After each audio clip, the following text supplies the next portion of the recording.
आई तुळजाभवानीच्या पुण्य पावन नगरीत हे जनतेच्या सेवेसाठी तुळजापूरचं तलाठी कार्यालय आणि मंडल अधिकाऱ्याचं कार्यालय असून जनतेची सेवा न करता ह्यांनी खाजगी कार्यालयामध्ये तलाठी कार्यालय थाटून शासनानं जे आपल्या तालुक्यात कोट्यावधी रुपयाचे तलाठी कार्यालय बांधलेले आहेत हे धूळ खात पडलेले आहेत.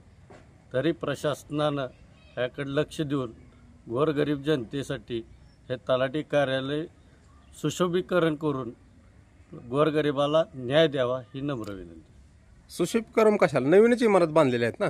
नवीनच बांधलेली इमारत पण कशी दिसा लागली इमारत मागं बघा. नव्यानं बांधतो का? हां ठीक आहे. तहसीलदार साहेबाचं घर बघा मागं कसं आहे.